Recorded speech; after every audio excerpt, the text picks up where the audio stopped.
What's going on, car guys and car gals? This is Lou Ramirez, the car guy, and I am here with an incredible friend and co-host today with me, the one, the only, Brad Pascal. What's going on, Brad? Welcome to What's the up, party. Lou? How are you today?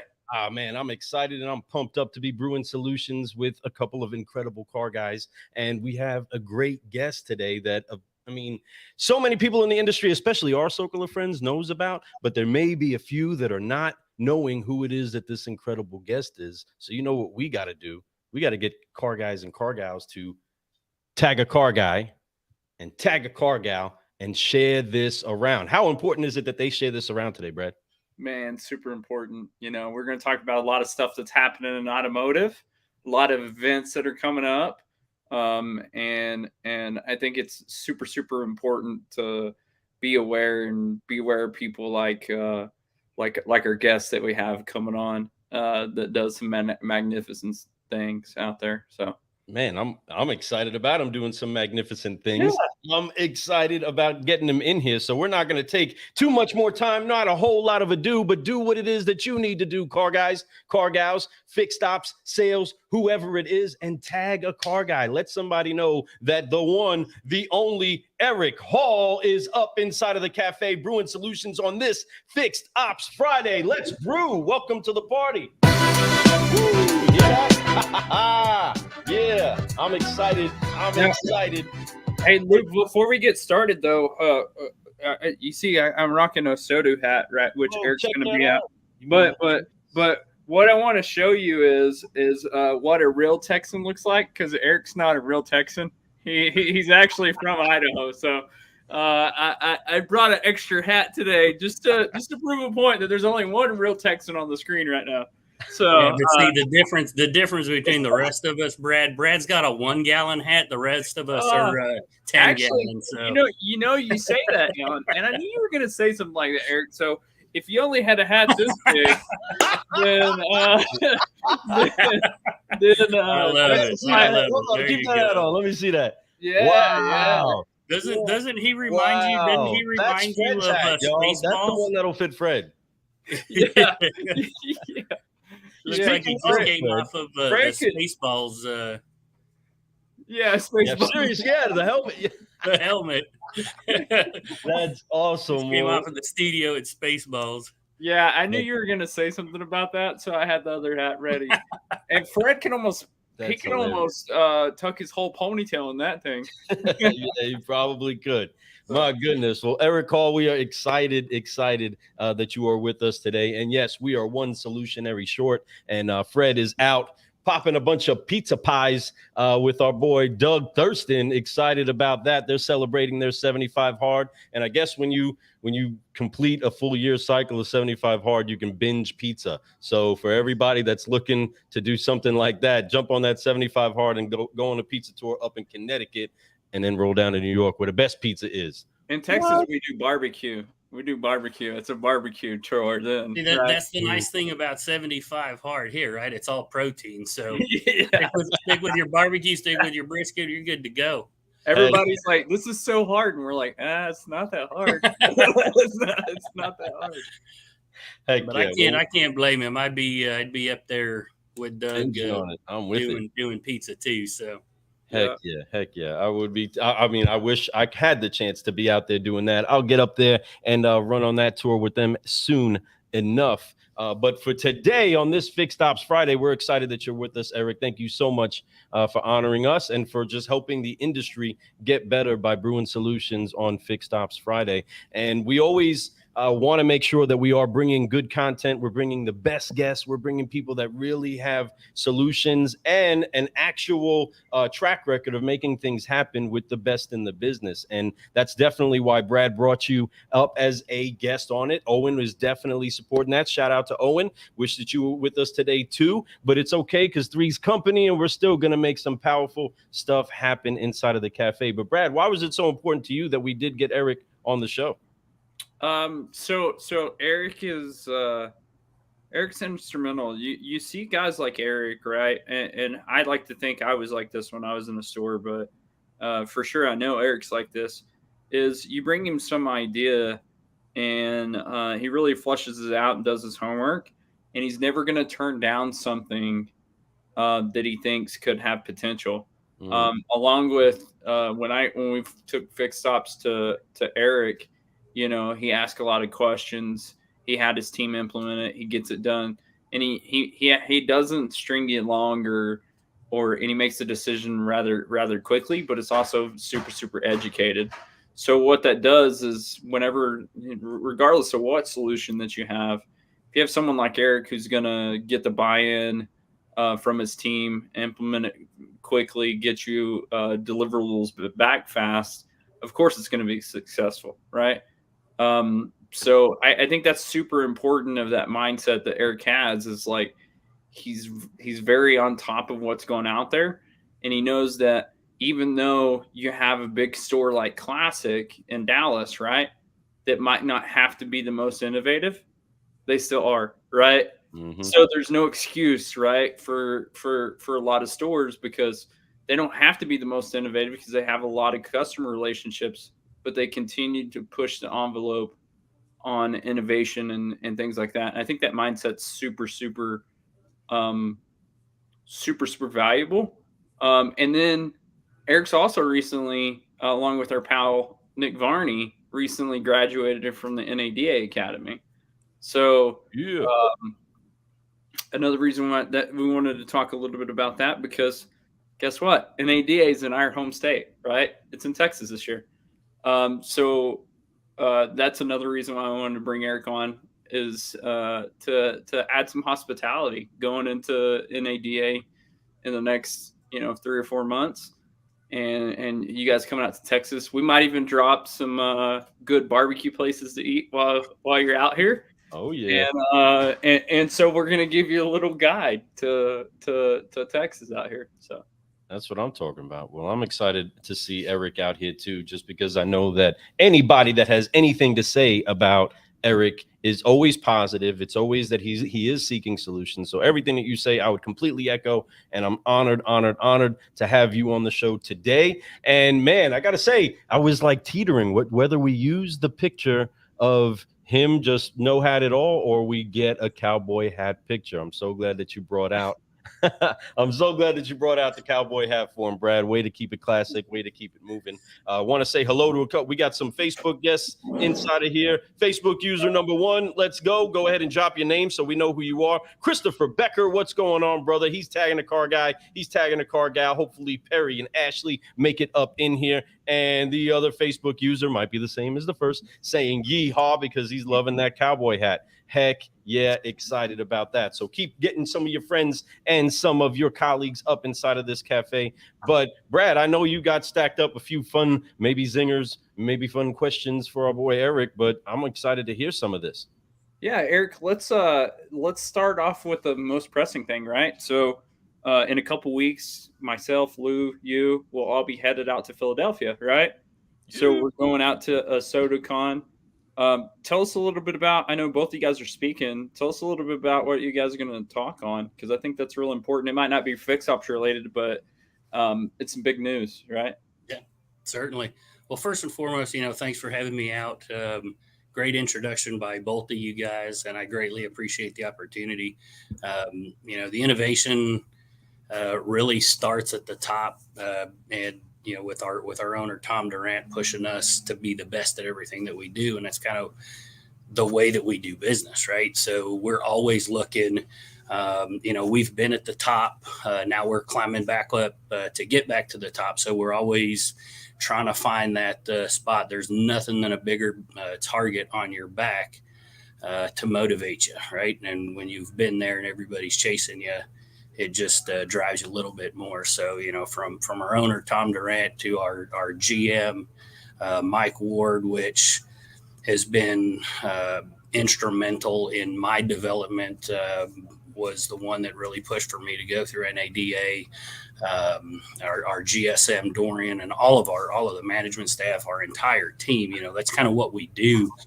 when we come to work every day is we look for that opportunity to be the best that we can be every day. And so that's really kind of where we've gotten to. Going to what Brad asked about what am I speaking on SoduCon is I'll be on two different panels, one with Kyle Montsier doing pitch tank, which is a phenomenal opportunity for it's going to be, I think, a total of 6 tech companies pitching dealers. We've been doing it for about a year on Clubhouse, where you get a 3-minute pitch, all audio. So, you guys being on the vendor side of things know how hard it is to get 3 minutes and get your product out in front of everybody. So it should be a good time. And then the second one is the one I'm looking forward to, I think, really the most. I'm going to be with Joe St. John, Jason Rice, and we're doing a panel on acquisition. So it'll be a good conversation. Yeah, I think Danny's on that panel with you too. Right? Yes. Yep. I missed Danny. Yeah. So from VinQ. So now one thing I forgot to say, right? So we got Pitch Tank coming up at a SoduCon. I'm 2-time pitch tank champion. I'm just gonna say already. So I'm there's no belt. There's no proof. I'm on next Wednesday.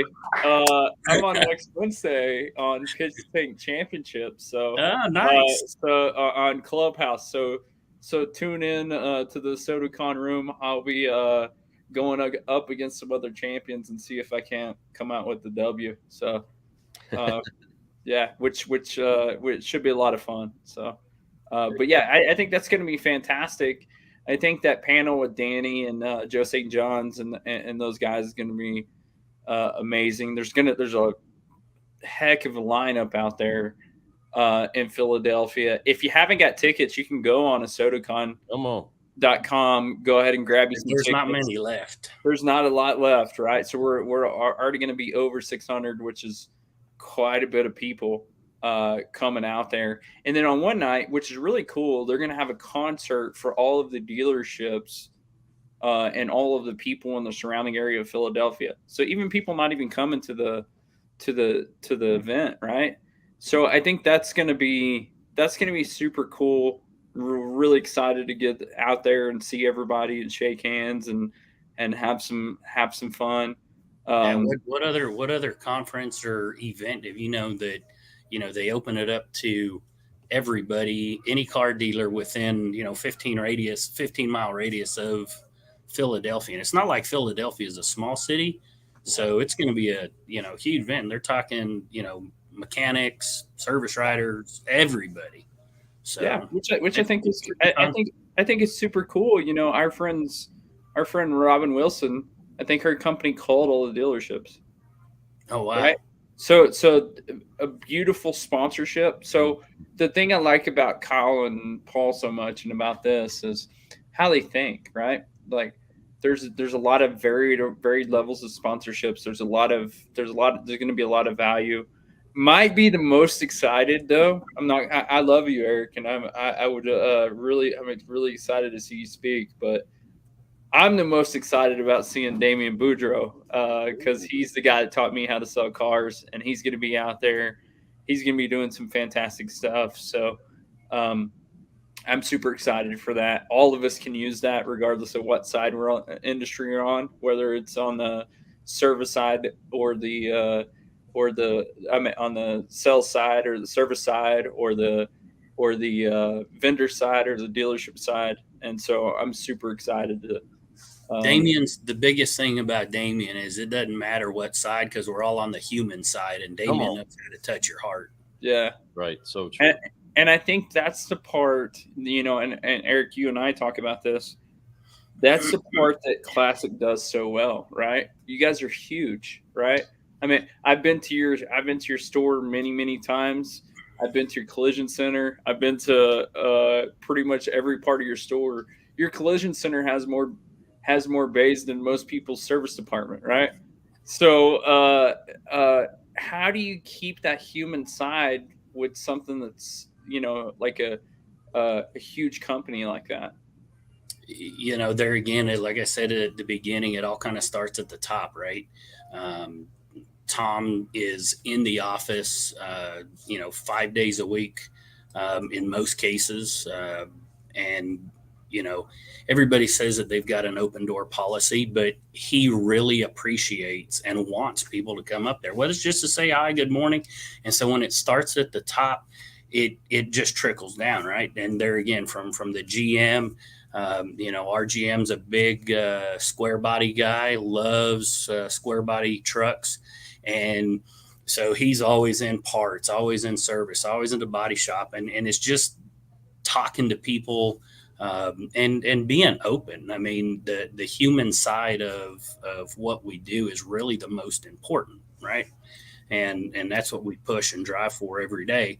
And that's, like I said, it starts at the top, and of course it's going to roll downhill. I love that you said that, the human side.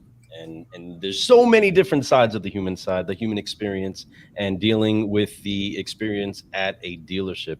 And like you were highlighting, Brad, shout out to everybody at OSODUCon that's putting this whole thing together. We are pumped up to be a part of the party. I mean, check this out right here. This is a loud shout out for the crew at OSODUCon, right? We got multiple people that are making big things happen out there, including our incredible friend who's making sure that we got our spelling right on Pitch Tank, that it's Pitch Tank with a P. Also gonna be over at the SoduCon is Brian Ortega. Can't wait to see you out there, brother. I think that might be our secret cowboy that's checking out what's going on. But yeah, he's making sure to say what's up to you all.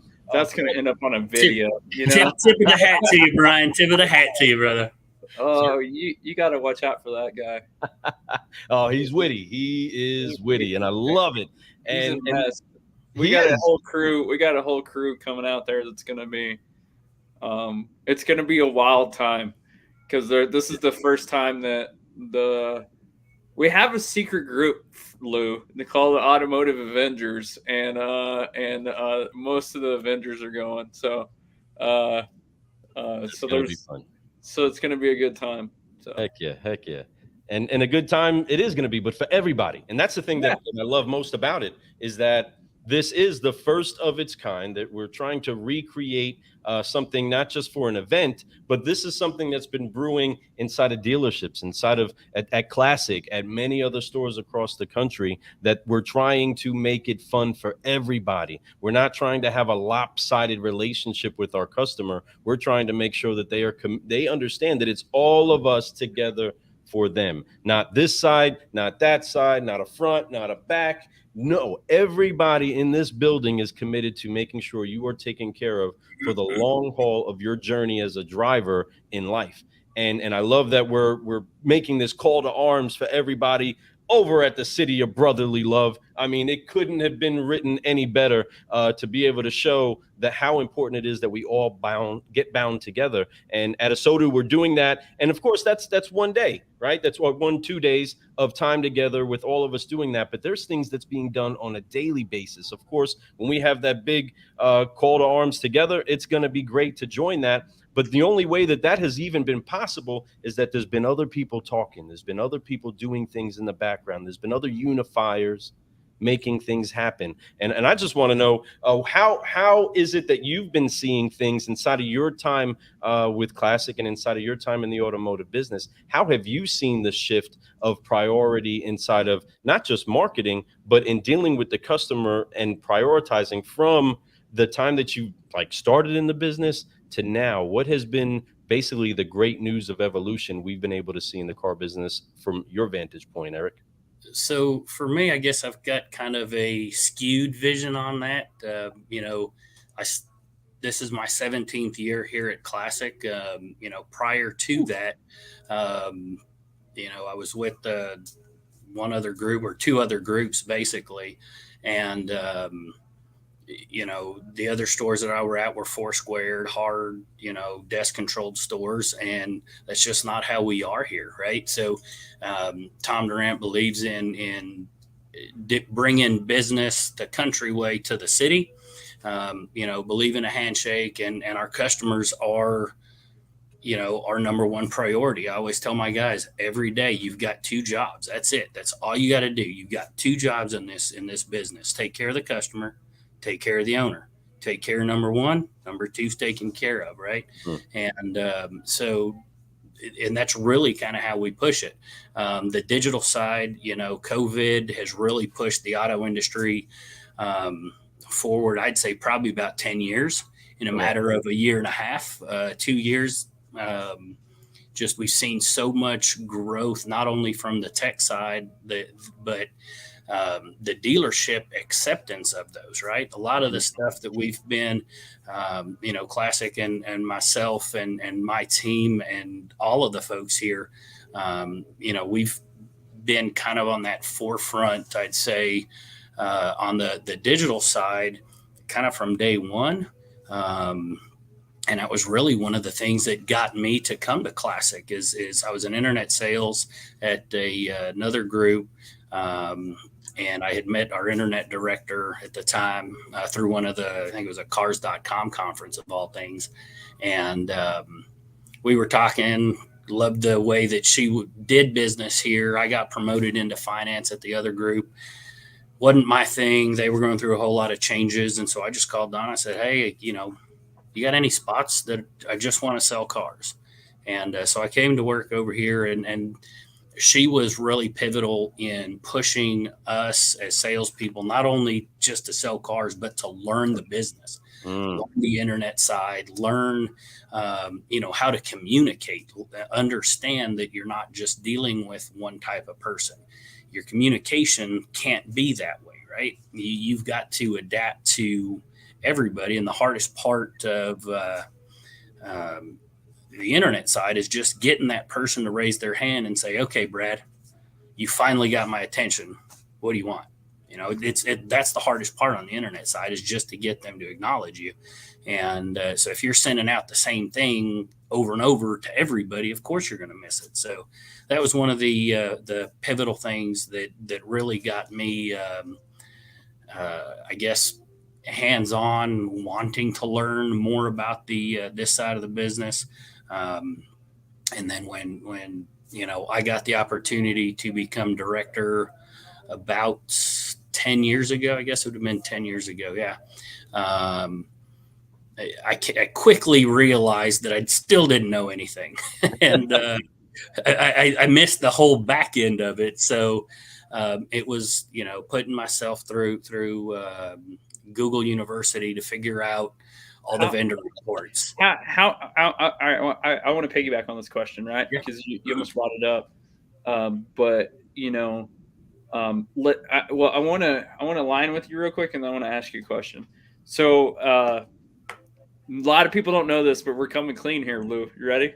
Okay. So before I came to fixed ops, I was not a fixed ops guy. I knew a little bit about fixed ops. I worked in the store. I did a lot of stuff, right?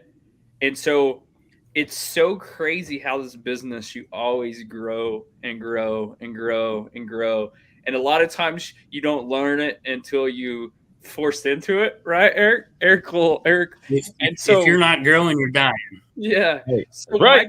My question is for Eric is, what's a couple of things that you learned when you went through the NADA Academy that you were like, oh crap, I had no clue that you went? Because we know you're the president, and we know that, and we knew you were the president of the class, and we also know that Nick Marty was not the vice president.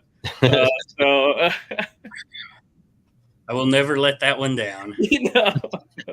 No. So tell us some things that you got out of the NADA Academy. That really kind of like, where you were like, maybe a revelation or a light bulb that came off, or went off. Turn rate is obviously a huge thing, not only on new and on the variable side, turn rate, but it's also a big thing on the fixed op side. Your obsolescence literally can drown you. I think the hardest part, or I think the most that I learned though, for me, was definitely the financial class. just because I had never really seen the financial statements of the store up until about 2 weeks before I went to class, and I had no idea what I was looking at. And so I literally came back and I told Mike, I said, that was the most mentally exhausted that I've been, in a long time, because it's so much absorption and just going over numbers and numbers and numbers. But the biggest takeaway from it, and I kind of hit on it in my graduation speech, is literally just the power of the room, the lifelong friends, that I have met. And will continue. I mean, we've already planned, or we already are planning a class reunion here at NADA in January. So just the power of the room. I mean, we had people from just about every manufacturer, from Highlines to domestic, states all around the country. So you're getting a view of not only what you do, but what everybody else is doing. And I can totally relate to, Brad, you keep mentioning Nick, and it's so crazy how our stores, the ownership vision and the way that we do business is so much alike. Yet, we're down in Texas. He's literally, I don't know, 45 minutes from the Canadian border. So up in Maine, but the philosophies of taking care of people. And, I learned so much from him, from his dad, when I got a chance to meet him.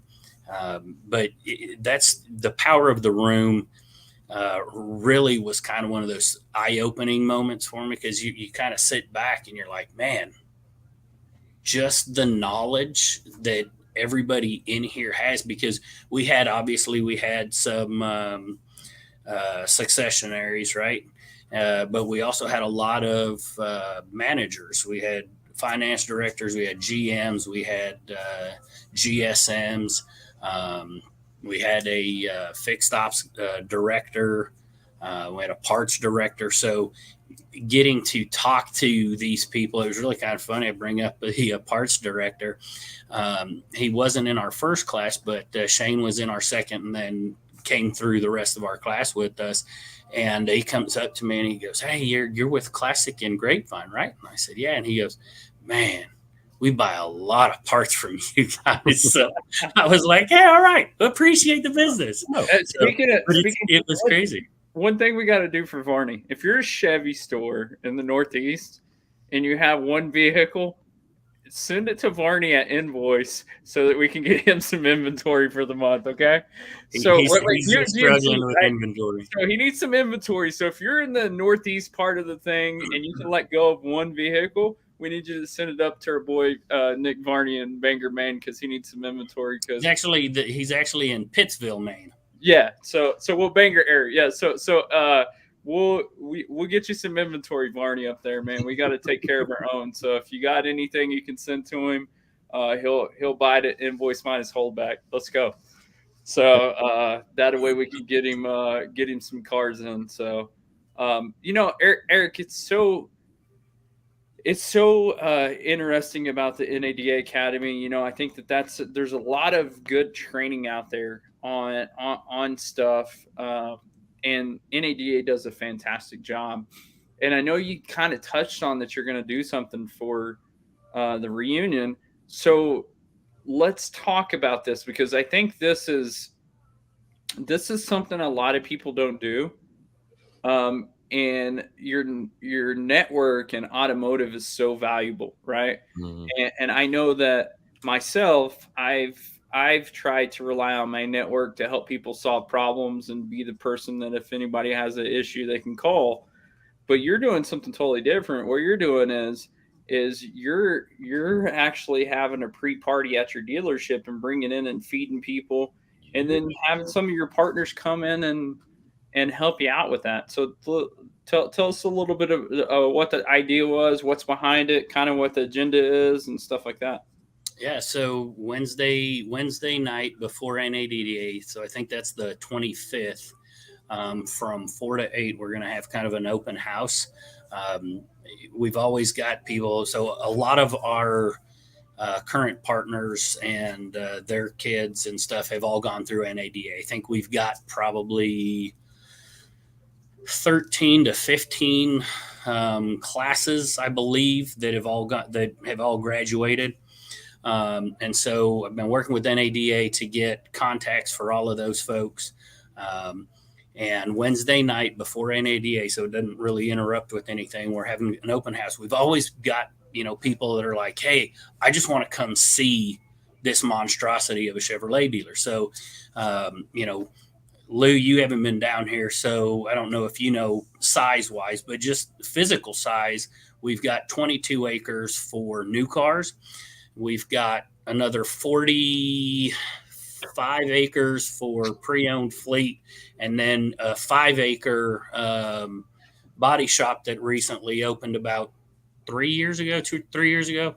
My time's always just, I've been here 17 years and it only feels like maybe 7 or 8. So, but the state of the art body shop, I mean, Brad's seen it. Our body shop parts department is bigger than a lot of stores. So it's crazy. It's 2 stories. Yeah. So we've always got people asking to come out and check it out. So we're going to do an open house.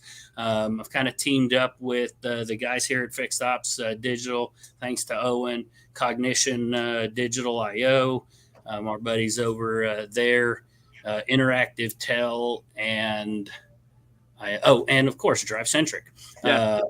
So I got them basically to pay for the food and the entertainment. We're going to have a mechanical bowl. And just kind of open house reception. We've got Vaqueros Texas barbecue right here in Grapevine. They put on an amazing spread. Probably something that most anybody, at least outside of Texas, has never seen. They've got a full live fire trailer that they're bringing out and be cooking. It's going to be a lot of fun, just a nice introduction to Texas. And, like I said, I did it because our class was very, very social. I mean, it was like day one. So our NADA class was the first NADA class, first full class back after COVID. Right. So, I think everybody was itching to get out, get to meet everybody, and we just meshed. And a lot of the teachers were like, man, you guys, I've never seen this before. It was like day one, you were everybody's best friend all of a sudden. And so since NADA was here, I kind of decided, I talked to ownership and our managers, and I'm like, hey, I want to have a kind of a class reunion here at the store, because I've had a lot of requests that people want to come down, and we're like, let's do it. So we decided to open it up to all of the classes, because the power of the room. Well, I only got to experience that with 28 people, so you expand that times even 10, and obviously not all of everybody's going to be able to make it, but we're anticipating a pretty good showing, and get to meet people from all over the country again. I mean, that sounds like a party, a big, fat Texas party. I mean, goodness, bro, you're talking about that land. Bro, there's a whole lot of space. Everything in Texas is bigger. I'm saying even Brad's ego. Yeah, that's why I need this hat. You need that hat. I love it, brother. I love it. Oh, that's funny. Yeah. All right. So let's talk about that, right? So, when you come to NADA, okay, Eric, give them 3 places to go eat in DFW area, and then I'll give my 3 places. Are we sticking to barbecue or no? Any cuisine you can have it. Just top 3 places, and then I'll give my top 3 places, and then we'll go there. So that way you have kind of a variety, because I think this is important. And if you still mind, I'm be mad. So, So I got to go with the number one Texas, most recently number one Texas rated barbecue joint, which is Goldie's. I'm going to stick to barbecue because I love barbecue. Brad's seen I've got a 100-gallon offset stick burner here at the shop that I do a lot of cooking on. So I'm going to go with Goldie's. I'm going to go with Zavala's in Grand Prairie because they're one of my favorites. We're obviously going to have Vaqueros. They're another big one of mine. And golly, I'm going to go out on a limb and say Marty B's up in Bartonville. It's a good barbecue spot. They've got steaks, but just the atmosphere is top of the line, big outdoor space. But let's hear it, Brad. All right, so I don't know if you've ever been to Roots. That's a pretty good, it's kind of like a Southern food place in downtown Dallas. That's pretty good. One of my favorite Mexican food places in Dallas. There's 4 or 5 of them, so you can find a couple of different ones. But it's more like an old Mexico food. It's called Meso Maya. It's a really, really good place. And then I would be remiss if the other thing that goes pretty good with barbecue wise or cuisine that the South is known for. There's a couple of these around the area, but it's called Babes. And so Babes, you have 2 choices. I think they kind of expanded it now, but basically you have 2 choices: fried chicken or chicken fried steak. That's it. Yeah, you can get the chicken tenders. There's like two spots that carry chicken tenders and smoked chicken. Yeah. So steak wise, if you're going for steak and you're down in the Dallas area, Albernaise is a top choice. Yeah. So but Babes, unlimited sides with your chicken. It's fantastic. They have like biscuits that are out of this world good. So if you're looking to get some carbs, or you're finishing your 75 if you start now, you'll have plenty of time. Yeah, you're done right at time. Yeah, the best thing about Babes, though, you got to time it right. The best thing about Babes is their cream corn and their I won't call it salad because it's literally just chopped lettuce and oil, sugar, and a couple other spices in their dressing, but it is out of this world. Yeah, we got to take Dan Moore there. He's a big cream corn fan, so from Vista Dash. So we'll throw a little shout out to Dan Moore because every time he eats cream corn, he sends me a picture. So that's hilarious. That's hilarious. So, when I go to Texas, I always tend to take a picture over at Buc-ee's if I'm anywhere near there. We got Chris Becker asking if Buc-ee's counts. I mean, I thought that was pretty good. Buc-ee's is definitely the quintessential road stop. It's the cleanest bathrooms. There's a rumor that Buc-ee's barbecue sandwiches are way better than Scott Risley's brisket, though. There's a rumor. He's from New York, man. Cut him a break. Yeah. So you can get barbecue at Buc-ee's or gas stations that are better than most states. So, I mean, but it was incredible. It was incredible to walk inside of the gas station, see a giant brisket go, pa-pow! Everybody announced that it's out, and then the ladies just start chopping it up. It was pretty much an experience.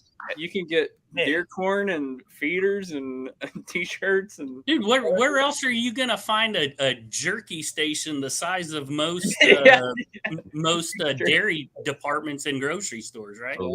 For real. And the assortment is incredible. But man, Eric, you said something about atmosphere, and that just keeps triggering inside of my head, right? You even mentioned how the atmosphere, maybe the food wasn't necessarily the best of the best, but the atmosphere was great, right? And so many times we got to think that doing what it is that we do doesn't always have a big thrill effect for the customer. Maybe on the sales side, right? There's if they're dreaming of something and they're going there and buying it, but not many customers dream of going and dealing with some mechanical issues over at their store, right? And inside of that, they need some fun, good encouragement that gets them moving in the right direction to handle those things. With fusing together fixed ops, digital, and all of the other things that you fuse together inside of your incredible dealership, that's just always pioneering. And that's what I'm getting out of this, that you guys have been setting an atmosphere that wants to go to the next level consistently. It's what drew you in. It's what pulled you closer to them, right? Because you wanted to see what it looks like if we jump into this digital world, if we take advantage of these next level tools that are available for us. What does that actually do, or what kind of an atmosphere does basically solutionaries that want to consistently see growth like that, what does an atmosphere like that look like, feel like, and how do you keep cultivating it? Very, very open. And that's really what it is we try to take down the walls. Everything's really inviting.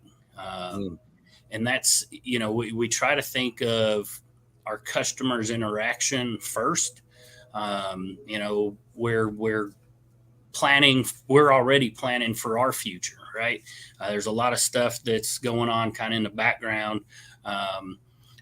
Because when you've got the size of a lot that we do, the days of us carrying, prior to the pandemic, we'd carry 3,000 new cars on our lot here.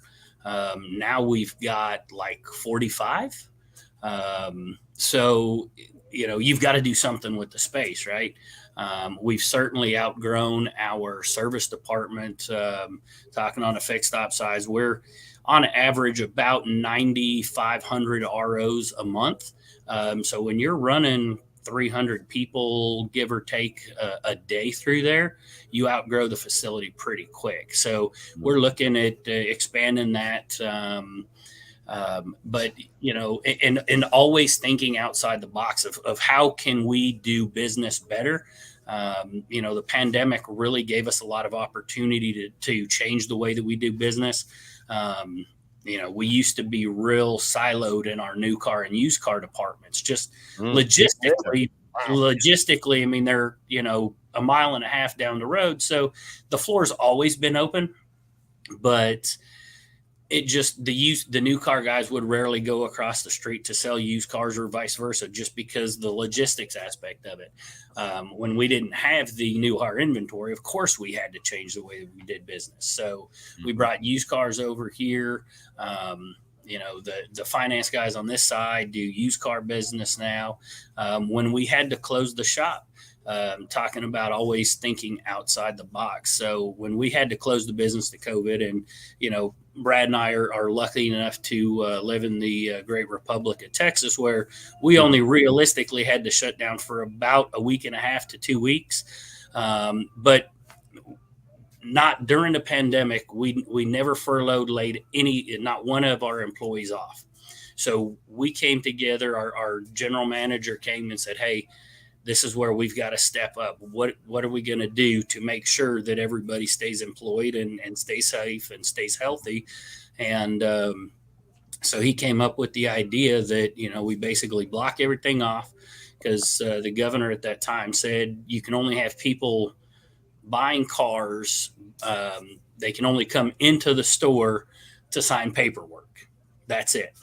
And so what we did is we closed, basically locked all of the exits except for one, and put a 10 by 15 kind of transparent tent out there where the managers, we had a laptop, and so what we did, the managers basically manned that tent, and as people would come in, we'd direct them to park over on the side, and they could call in and talk to one of the salespeople that was here. Salesperson would come, bring a car, leave it running. They would walk out and let the customer experience the car, do whatever they needed. We'd send the customer over to a test drive. And whatever that customer's level of security was where we would meet them. Of course, people, once the mask mandate stuff kind of started trickling away, we told our people, hey, if you see somebody coming up with a mask, put a mask on. Always make your customer, reflect your customer. And that kind of evolved into, the lack of inventory. And so Mike kind of came up with the idea, hey, let's, throw some signs out by the side of the road. We happen to be placed on a pretty busy intersection. And so we had a 10 by 10 pop-up tent. It was just a little like sports canvas tops to start with, and two picnic tables. And we bring the laptop out there. We put signs up saying that we buy cars. And what? Yeah, and we just started buying cars, right? We had to acquire inventory somewhere, and we quickly outgrew that. One thing about Texas is we're extreme. The people are extreme, and our weather's even more extreme. So, it goes to sub freezing and then 115, 120 degrees in the summer. So we're kind of adapting. We got a bigger tent, and then Mike had the idea to call one of the biggest tent suppliers in our area, and he got us a 30 by 80 big canvas like drive-throughs. Usually they use it at the state fair. They use them for like weddings and that kind of stuff. And so that's up in our parking lot as our buying center now. And we've just kind of grown. But everything we do is to make everything easier for the customer to do business with us, right? And that's really the vision of Tom and Mike, and everybody here is what can we do to make the customer's experience the best that they've ever had. Love that. And you get all that service business off all those cars you trade, right? So you get that internally, and they 9 times out of 10 there's an RV parked out there and a secondary barbecue grill just to, for emergency cases. Yeah. So what Brad said on there is we actually bought that RV, came through our leasing center. Had a guy that was trying to sell his RV, so we bought the RV and put it on the backside of the tent now, and so now we have a fully air conditioned office. So it's pretty handy. Yeah, mobile trade-in office. So that's awesome. Yeah, so super cool. It's an experience just to sit back and watch people drive through because they're like, "Oh my gosh, I want to see this." Yeah, even the people that drive by that weren't coming over that way to come in and get their car valued. It's crazy. Like just from the traffic out on the street is pretty interesting. So yeah, that's definitely going to the extreme, right? What do we got to do to make something happen? And I love that you said that. Even on the contrast of weather, we have extreme weather from this end to that end, and something about extreme makes us do one of two things. Either we're extremely reactive, right? We have to react, or we can be extremely proactive.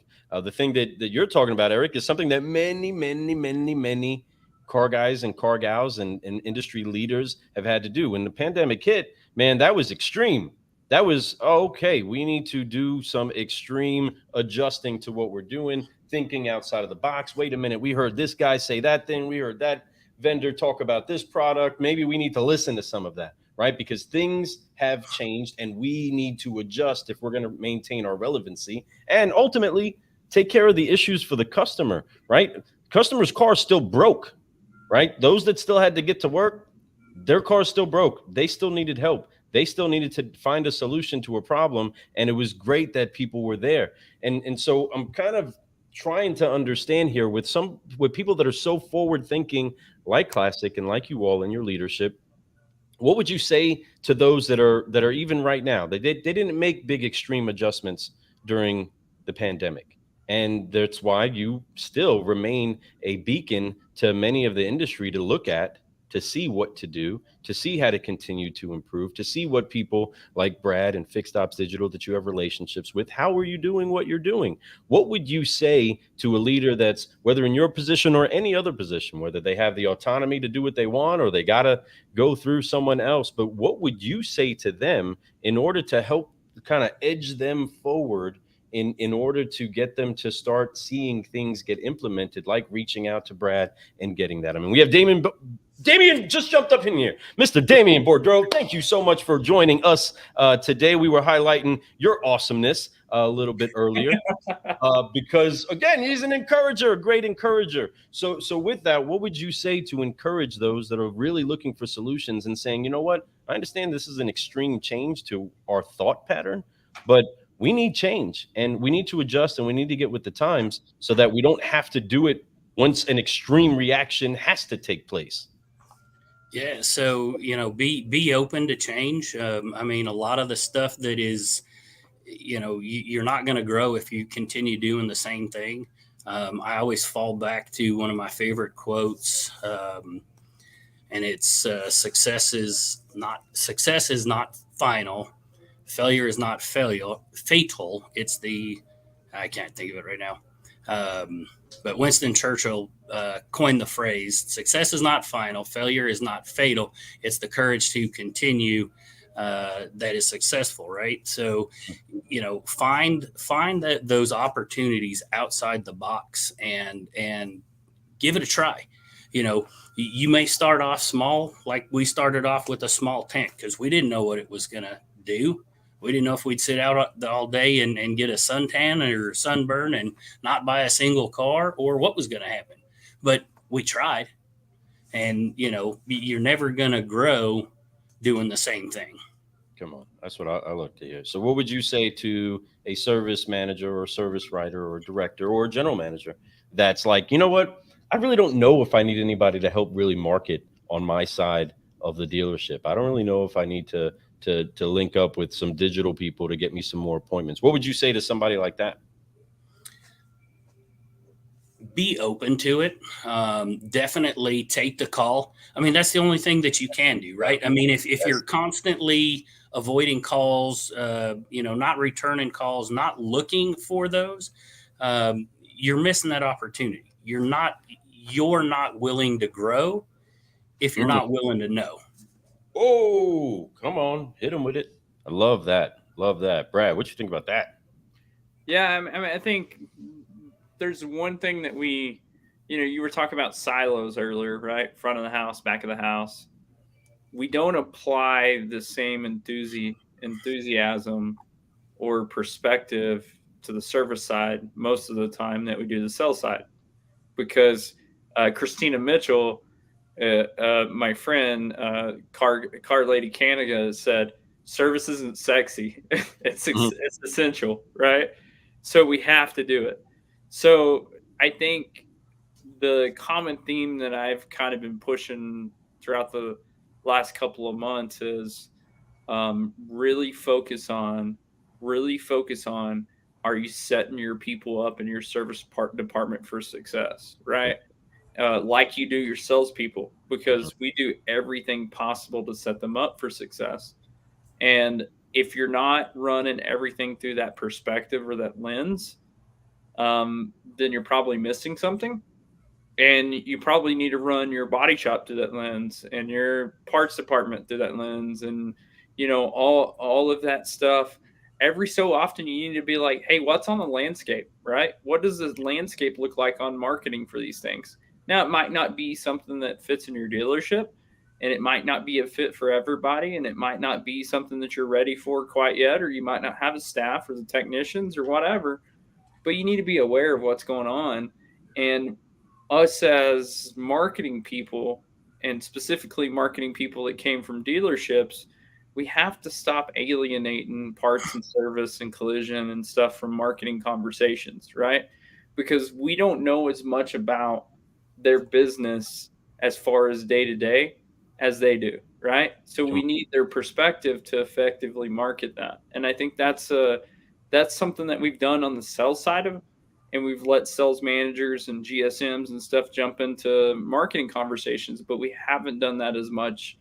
And so I think that's what's beautiful about COVID is it's forced everybody to make immediate changes, right? And so that comes with the level of people being uncomfortable. Well, a lot of times when you're uncomfortable, that's when you grow, right? So, yep. You know, be comfortable and uncomfortable, right? Be comfortable looking at new things that maybe that you might not understand. And marketing guys like myself on the vendor side, quit making people feel dumb. You know, they know every other part of their business. Like, stop. It's enough. You know, you don't have to make them feel dumb. Just tie it into their business. And if you don't tie it into their business, you should have done more research about their business so that you could tie it in, right? Explain things in easy ways because it's not as hard as we make it. It's really not.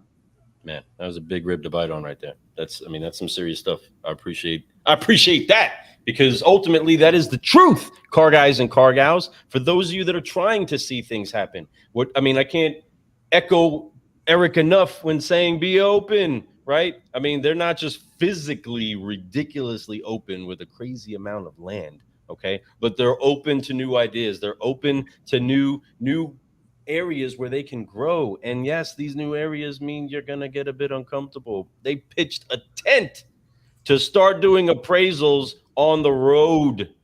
Man, that had to be uncomfortable. And you're right, you might catch a tan. And I don't know, you're a little fair-skinned, so the tan might be dangerous for you, first day out. Okay, you might have to work up on that a little bit. But yeah, I only burn once a year. The rest of it tans out nicely. Heck yeah. Yeah, that's what's up. But that first day would have been a scary one, right? But jumping inside of a bunch of cars, taking a look at different units and letting just the buzz get out there. Man, you got Classic up the road. That's up the road, and they are praising cars. They're going to give you top dollar for your car right now. Man, that just had to be just fun to even hear and talk about. Thinking about outside of the box on there, right? So we tied in with a company called GimmeTheVin.com, which is theoretically a competitor, right? I mean, they're trying to buy cars just like we are, but we had a relationship there, and so we made that call and said, hey, can we get one of your wholesalers out here on Saturdays to put numbers on cars, and we'll let them wholesale some of our stuff as well. And so it's a working relationship. But I tell you, making that jump has been such a benefit to us. I mean, we've got other dealers in the local area sending their customers out to the tents on Saturdays to let GimmeTheVin.com put a price on it. So it's that forward thinking and thinking outside the box is going to help you keep growing. Heck yeah. I love it. You're speaking our language. I mean, literally speaking our language, man. Plus having a wholesaler right there to put a number on the car, you can put car deals together way faster, right? So because you don't have to make a phone call and you don't have to do that haul around that you might have to do, and you're not guessing what you're going to get for it if you have to send it to auction, right? Yeah. So it's a convenient thing for the customers, and I think that's something that Eric and his team and Tom and their team, that they do a fantastic job of putting themselves in the customer's shoes and remembering. I mean, I remember the first time I ever walked in a car dealership, right? So I think we have to go back and harness that feeling, because there's a lot of anxiety around it, right? So if you can go back and put yourself back in those shoes and think about that, then you can be a lot more empathetic to what they're feeling when they come into the dealership. Even for service, it's a tough thing whenever you come in for service and something's major wrong with your car, And so you can't have a service advisor that handles every customer the same way, because not every situation's the same, right? So I was sitting in a service department the other day, and I was waiting on tires, and I was watching a service advisor, and every single person, he had a different conversation. It wasn't just going down a checklist. It was personalized to that person. and it made me feel really good for two reasons. Number one, that's the store I came from, right? So I was pretty excited about that. Number two, it was really cool to see someone really, really care and try to explain and remove all fear and doubt before they allow the customer to make a decision. That's how you do it. Stephen Covey said, seek first to understand, then to be understood. And that's a perfect example of doing exactly that. Man, what a show. This hour went by actually really, really, really quick. Wow. My goodness. But we're really excited that you took the time to be with us, Eric. We know a Car Guy's hour is very, very, very precious. And we appreciate you spending some time with us today. Brad, you got anything else for him before we get ready to drop some F-bombs as we head our way on out of here today? No, man. I appreciate you, Eric, for coming on. Especially, let's not forget, this is the last Friday of the month, right? So this is a big ask. I really appreciate it. You know, you're a pretty good guy, even if you aren't from Texas. So I got here as quick as I could. Yeah.